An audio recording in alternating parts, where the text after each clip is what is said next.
aprovado, já está definido até 2024, até dezembro de 2024, perdão, mais 10 milhões. Com isso, totaliza a camisa do Flamengo aí valendo cerca de 214 milhões, cara. Então, com todos esses patrocínios. E não é à toa que a manga agora, se vocês observarem, ela é monocromática, tá? Porque facilita na aplicação do patrocínio e fica algo um pouquinho mais harmônico, beleza? Então não é nenhuma coincidência não, mas tava bonitinha lá, pretinha assim, mas faz parte. Bom, vamos lá, galera, sobre a questão de fazer parte, falando em fazer parte, vamos lá. Ontem foi divulgado, né, pelos colegas do GE, essa matéria aqui. Bastidores, vitória do Flamengo tem bronca de Tite em Gabigol por comportamento no pênalti. Cara, essa história, inclusive, tem um trecho dessa matéria que, cara, vamos lá, passa por muitas questões. Primeiro de tudo, essa matéria, ela só aparece como positiva para o Tite porque ele tá ganhando. Se fosse com outros treinadores ou em outros períodos, ou até mesmo com o próprio Tite, sem estar vencendo, a forma com que ia ser vista uma matéria como essa ia ser completamente diferente, talvez ela nem sairia. Outra questão. O Gabigol querer bater o pênalti, estar na beira lá do gramado, né? Estava para entrar. Querer bater o pênalti, normal. É um batedor de pênalti, né? Por mais que tenha errado ali, beleza. Quer bater o pênalti? Precisa sair dessa crise, né? Precisa mostrar alguma coisa, enfim. Quer bater? Ok. O Pedro dentro de campo. Não deixar o Gabigol bater, né? Não, eu vou bater aqui. Faz parte. Ah, mas eu vi comentário assim, mas ele já fez gol. Meu irmão, é uma selva, irmão. O cara tem que... Pedro, você prefere fazer no final do ano 40 gols ou você prefere fazer 20 e o Gabigol fazer 20? Ele vai querer fazer 40 gols, até porque é um concorrente dele. Por toda a atmosfera que foi criada e até pela predileção do treinador. Então, vai abdicar. Quanto mais gol ele fizer e menos gol o concorrente dele fizer, melhor pra ele. É verdade. Gente, vamos ser sinceros. A verdade é essa. Normal. O Tite ir no vestiário e, né, se impor, fazer, né, falar na frente do grupo e tal, normal. Só que nem tudo é normal. Vamos dar uma lida aqui na matéria. Camisa 10, que estava prestes a substituir Pedro, queria bater a penalidade desperdiçada pelo camisa 9 contra o Boa Vista. A goleada por 4-0 sobre o Boa Vista, com excelente atuação coletiva, foi muito festejada no vestiário do Flamengo, mas houve um ruído no pós-jogo. Tite deu bronca em Gabigol pelo comportamento antes da cobrança de pênalti desperdiçada por Pedro, quando o jogo ainda estava em 2-0. O gaúcho não levantou a voz e nem saiu do tom que lhe é peculiar, mas deixou claro sua insatisfação com o ocorrido. O Tite está certíssimo, tá? Aqui, inclusive, na matéria vai ter uma relação do vestiário, e por isso que é muito importante a gente fazer algumas reflexões. O Tite está corretíssimo. Inclusive, por ser o Gabigol, ele acaba se tornando uma... Porque se fosse um garoto, né? Um cara que chegou agora, tá? Pô, ele vai fazer com o Igor Jesus, né? Uma retaliação ali, vai dar... é mole. Moleza, né? Mas vamos lá, galera. O que acontece aqui é o seguinte, antes da gente ler o que acontece no vestiário. Os competentes repórteres, eles não estão dentro do vestiário, né? A gente não tem mais acesso ao vestiário. Então, o que acontece dentro do vestiário, e ela é muito detalhada a matéria, é porque alguém contou. E essa pessoa que contou tem um trecho, né, no decorrer do texto, que diz que não é a primeira vez que isso é recorrente. Aí que tá. Se alguém passa um bastidor como esse, ou como qualquer outro, e outras vezes não passou, como vai estar escrito até na matéria, é porque existe um interesse. Vamos ser francos. E qual é o interesse? Quem é o interessado? Ou quem são os interessados?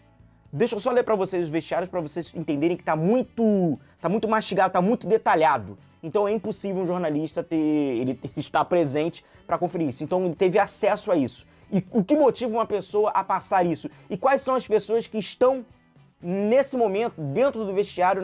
Vamos lá. No vestiário, já com música tocando, olha quantos detalhes, hein? Com música tocando e muita festa pela grande exibição da equipe, Tite chegou e fez uma correção disciplinar a Gabigol, um dos primeiros a deixar o campo após o apito final na frente de todos. Não gostou do que viu durante o pênalti e, sem que o ídolo retrucasse, disse que nada gira em torno dele. Que o Flamengo é mais importante que todo mundo e que vontades pessoais não podem prejudicar o clube. pediu atitude e respeito à camisa que Gabigol veste. Perfeito. A gente tirar a individualidade, né? A gente colocar a coletividade. Perfeito. Então, assim, a forma que o Tite fala, né? O que está me chamando a atenção é um outro ponto. Ainda foi dito que caso o Gabigol tivesse iniciado a partida e estivesse para sair como substituto à beira do campo, ele executaria a cobrança. Deixou claro que esse critério é para todos e não somente para Gabigol ou Pedro. Se fosse o Arrascaeta, na bola, por exemplo, e outro cobrador estivesse na iminência de entrar, o uruguaio quem bateria. Então tá ali, né? Eu tô imaginando a cena, né? O Tite tá ali resenhando, falando com os jogadores, né? Eles estão ouvindo a história. Pô, Gabigol, não é porque foi você. Se fosse ao contrário, um outro para entrar, você também ia bater, você também ia executar a cobrança. Agora, e não é porque foi você na beira do campo. Se fosse a questão do Arrascaeta, ele tá ali resenhando. Tá muito detalhado. Mas vamos lá. Pessoas presentes ao vestiário garantem que é corriqueiro o Tite fazer correções, sejam elas de ordem técnica ou disciplinar. Então é corriqueiro o Tite fazer, né, falar, se é uma questão tática ou disciplinar, como é o tema. Perfeito. Ainda de acordo com a fonte, o gaúcho de 62 anos gosta de resolver as coisas na frente de todo o grupo para mostrar a maior clareza possível. Insatisfação manifestada, o elenco passou por todos os rituais pós-vitória e atuação com 28 finalizações, beleza, tá muito detalhado, tá, né? A história tem um começo, um meio e fim, dá pra gente até pensar e saber como é que foi mais ou menos ali a cena. Pois bem, a primeira pergunta que fica é, se é corriqueiro ter algumas condições táticas, até disciplinares como essa, por que nunca vazou? Por que só vazou essa? Fica claro que o direcionamento é o do Gabigol. É claro que é o direcionamento do Gabigol. Agora, tem uma condição. Algumas pessoas vão acabar especulando alguns nomes que me parecem óbvios, né? Tá, tem questão de renovação ali, tal, da imagem do atleta e tal. E se a gente sair da obviedade, entender e imaginar a cena, saber quem teria a capacidade de passar corretinho tudo o que acontece certinho e que também tem um certo interesse sobre? Vou deixar essa aí com vocês, beleza? Um grande abraço, é isso, amigos. Agora, tudo perfeito, tudo certo, né? A vida do Flamengo tá uma beleza. Que nada. Nós temos bastidores aqui do vestiário do Flamengo depois dessa partida contra o Boa Vista. Nós vamos trazer aqui essa informação. Depois, aí sim, os nossos analistas, os nossos comentaristas vão opinar. Gabigol e Tite. Porque a vitória do Flamengo contou com bronca do Tite para cima do Gabigol por comportamento do Gabigol que lhe é peculiar, mas deixou claro a sua insatisfação com o ocorrido. Gabigol foi chamado por Tite para entrar aos 14 minutos do segundo tempo. Enquanto se preparava para a substituição do Pedro, o árbitro Alex Gomes Stefano se comunicava com a cabine do VAR para checar um pênalti a favor do Mengão. Até a confirmação da penalidade, Gabigol manifestou algumas vezes o desejo de bater o pênalti. Perguntou a Tite se não poderia entrar antes da cobrança, mas não teve resposta. Chamou a Arrascaeta, pediu ao uruguaio que perguntasse a Pedro se ele não poderia ceder a bola. Eu pensei, Arrasca, fala pro Pedro. Não cheguei. Imagem, pô, tem imagens, né? Tem imagens. Ele falou, Arrasca, fala pro Pedro pra bater. Pergunta pro Pedro se eu posso bater. Ele não fala Arrasca, ele fala, Arrasca. A transmissão da partida flagrou esse momento. A transmissão da partida flagrou esse momento. Que o Gabigol aguardava a substituição. Aí é pro nosso Guilherme Silva, nosso coordenador. Esse monstro. Tá buscando aí o monstro. Tá voando. Monstro.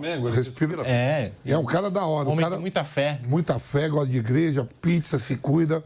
Moleque da hora, nosso Guilherme. Mas a transmissão flagrou esse momento que o Gabigol estava ainda na beira do gramado e gesticulava apontando para o próprio peito. E depois em direção à área do Boa Vista, onde o Pedro estava ali se preparando para bater a penalidade. Como o árbitro não autorizou as substituições, porque o Bruno Henrique também entraria junto com o Gabigol, Pedro, batedor oficial na ausência de Gabi, foi para a bola e perdeu.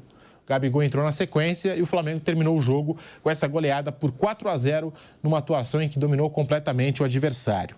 No vestiário, já com música tocando e muita festa pela grande exibição da equipe, Tite chegou e fez uma correção disciplinar a Gabigol, um dos primeiros a deixar o campo após o apito final na frente de todos. Não gostou do que viu durante o pênalti, o técnico Tite. E sem que o Gabigol retrucasse, disse que nada gira em torno dele, que o Flamengo é mais importante que todo mundo e que vontades pessoais não podem prejudicar o clube. Pediu atitude e respeito à camisa que o Gabigol veste. Ainda foi dito que o caso Gabigol tivesse ali iniciado a partida e estivesse para sair com o substituto do campo, ele faria a cobrança. Deixou claro que esse é o critério para todos e não somente para o Gabigol ou para o Pedro. Se fosse o